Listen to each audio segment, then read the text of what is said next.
Sẹyin náà ti gbọ́ ohun tó ṣẹlẹ̀ sí Laide Bakare.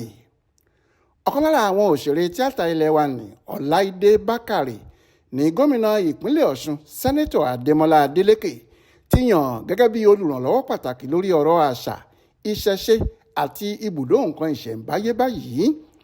Bakare fúnra ẹ̀ ló fi àwòrán náà sórí ìkànnì Facebook rẹ̀ níbi tó ti ń ṣàfihàn fọ́tò tí wọ́n yà lásìkò tí gómìnà ń fi ìwé ipò tuntun náà lé lọ́wọ́. Gẹ́gẹ́ bó ṣe kọ sí orí ìkànnì ọ̀hún, ó ní èmi náà ti di ọ̀nàrẹ́bù báyìí o. Yàlà mo dúpẹ́ sí ọ̀gá mi tuntun gómìnà Adémọ́lá Jackson Adélékè ìmọ́lẹ̀ Ọ̀ṣun.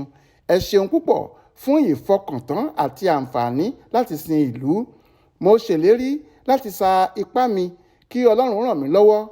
Olùrànlọ́wọ́ pàtàkì fún gómìnà ìpínlẹ̀ Ọ̀ṣun lórí ọ̀rọ̀ àṣà, ìṣẹ̀ṣe àti ibùdó nǹkan ìṣẹ̀ǹbáyé. Ọ̀pọ̀lọpọ̀ iṣẹ́ la ní láti ṣe.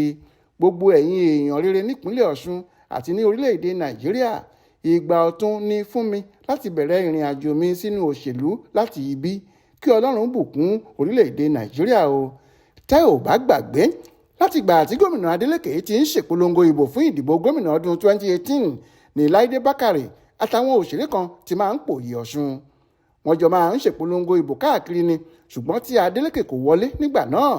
Ìwádìí fìdí ẹ̀ múlẹ̀ pé ọmọ bíbí ìpínlẹ̀ Ọ̀ṣun ni ìyá tó bí Laide. Gbogbo akitiyan rẹ̀ fún Adélékè ló sì fà á tí wọ́n fi fún un ní ipò tuntun yìí.